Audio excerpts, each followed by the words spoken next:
Oh hi guys, what's going on? My name is Rico, and today I'm going to be making a guide on how to train your range effectively without using red chins. So guys, obviously a question that a lot of high level rangers get every day of their life probably is that how did you train your range and did you use red chins or not? In this guide, I'm going to be showing you how to get 99 range without using red chins. Red chins will not be even considered in my method. It actually probably would worsen your rates if you use red chins with my method. But I'm just gonna get straight into it, guys. We are going to be using the Nightmare Zone to train range, and we're gonna get around 70 to 80k XP an hour, really depending on your level. And we're gonna make this super cost effective and help everyone out that just doesn't want to break the bank training range and just wants to get a nice little range level going. So guys, I want to just give you a little background on this story, how I found out about this method and why I'd used it. So back when I was a noob, I wanted to find different ways to use range to my advantage, and obviously range is probably the most OP combat stat in the game, besides maybe an argument for mage. So guys, I hated spending my whole bank on training a skill, so I used my favorite place to train combat, which is the Nightmare Zone, and I had to find a way to make range a viable way to train there. So I came up with this method, and I'm ready to share it with everyone on the YouTubes and hopefully on the internets, and hopefully no one will ever have a problem with this again. So guys, I'm gonna get right into it, and we are going to just start off by saying the base requirements for this guide. The base requirements for this guide is going to be able to be accessed one of two dreams. Either one, option A would be the Mountain Daughter dream, which will be shown up on screen of what quest you need to complete, or option B, which would be the Guthan's dream, which will also be shown up on screen right now. So guys, if you can access one of these two dreams, you're on the get-go, ready to roll for using this method to train range. Some very minimal base requirements I'm going to suggest for you to have are also on screen, which read 70 defense, 70 prayer, and 70 range. 70 prayer you probably don't need. However, I think if you lag or if you're just like DCing a lot, you don't want to deal with this, and sometimes if you do misclick, your prayer will screw you over because you'll run out of prayer points. So guys, that's all you need. Really simple stats to get, really easy to get, but we are going to get insane XP using this method. So guys, let's get into the gear setup on this video, and the gear setup really just varies on what money you kind of have on your bank at the time. I'm going to get right into it and explain every piece of gear and why you should use it and why you shouldn't use it and how to upgrade your gear if you have the money too. So guys, I really hate Barrow's armor. It's really good for bossing because you make your money back, but I hate using it to train. However, it is good if you're going to train with this method because Kirill's has a really average defense bonus and is actually not that bad to use here. But if you don't want to be a Barrow's armored kind of guy and you want to be a non-degradable kind of guy, this would be my first starter up setup. So the most optimal pieces that would not change in any setup here is one of three. One would be the broad bolts. This guide I would only recommend using if you're going to use broad bolts. These are cost effective, very good, and help you train range very, very well. The next piece would be the archer ring. There's no other ring you would wear in here. Besides, if you didn't have the archer ring, you would have no ring. That's not even a point. Maybe you should just put on a freaking ring of dueling, because no point to have any other ring. You could throw a warrior ring on there because you think you're cool or something, but that's the only ring you can wear is the archer ring. Preferably, but I only have the actual archer ring. Another piece would be the Barrow's gloves, Dragon gloves, Rune gloves, Adamant gloves, Mithril gloves, etc. Just to get your Barrow's gloves, you don't use any Van braces. Use gloves. They give bonuses like for everything. Insane bonuses. Make sure you have decent gloves. It doesn't really matter unless you're not using combat bracelet. If you're using a combat bracelet, you might as well just throw Van braces on. And obviously, you can't change the Obvious Accumulator. You need that unless you just want to throw freaking money on the ground. Might as well just leave that there. So if you guys have money, I would recommend using a Fury, and if you don't have that much money, a Glory works perfectly fine also.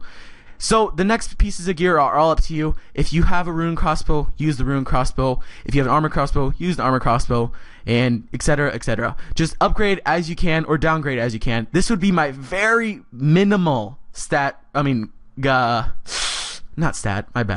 armor requirements for this guide.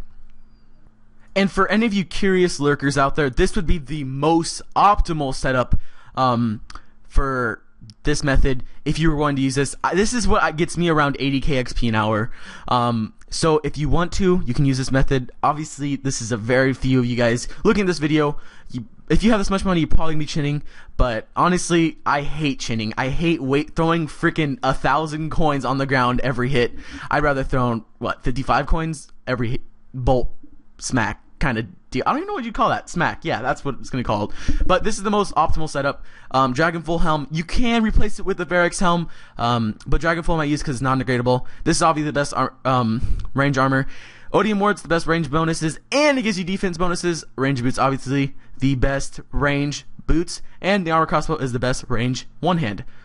So guys, this is the optimal setup. This is the okay setup. You're gonna still get good XP, but you can mix and match as you please. So if you have something like this, or if you have something like this probably wouldn't be a possibility, but maybe swag YOLO, you might have some weird combination. But realize that probably if you were going to upgrade and spend a little bit of your bank on, I would recommend the armor crossbow. That's gonna be the most optimal piece here. That's gonna change your XP rates dramatically. So guys, let's get right into it. Let me show you the method. It's been 6 minutes and we haven't even touched how to do the method. Okay guys, so some quick things before we go into the Nightmare Zone is I want to share with you some things that are going to make you obviously have an easier time in the Nightmare Zone and make this an effective method. So the first thing you're going to need is you're going to need the Rock Cake. If you don't have this, you're not even going to be considering this method. The Rock Cake is obtained by doing Recipe for Disaster, the dwarf part, and yeah, very easy to get. Just make an extra one when you're doing the quest, or go make it. I think it's like 500 coins if you don't have it, or something like that. You're going to need some cash, and some cash in your Nightmare Zone coffer, not coif. So I just have my little cash stack here that I have left, and I have around 1 mil in the coffer. And the final things you're going to need is a bunch of absorption potion, and the most optimal thing you're going to need is your quick prayers set to these exact prayers. You don't really need 70 prayer, I guess, but I just kind of like to have it for piety. I don't even know why that affects the method at all. It doesn't, but this is the only prayers you need to have set on quick prayer. Yeah, so just make sure you have those on your quick prayers set, and then let's get into this. Find your buyer, or I guess not buyer, but your booster, and it doesn't really matter if you do hard or normal. I like to do hard mode because you get a lot more points, but yeah, so I'm going to find a booster real quick and get into a dream. Before you get into the dream, I would recommend you guzzle down to 1 HP so you don't have to worry about it when you go into the dream actually. Just a quick little tip and to help a lot of people out. So when you get into your dream, you're going to want to make sure you're at 1 HP, and then you're going to want to get 1,000 absorption potions ready. And all you're going to do is just basically spam the hell out of these things and make sure you're at 1,000 absorption, or you just really have a high absorption. Make sure you occasionally click the quick prayers, and then you are basically going to go AFK-ish. You're going to make sure your attack style is on rapid, and all you got to do is look back every at least 30 seconds and just click your prayer on and off real quick.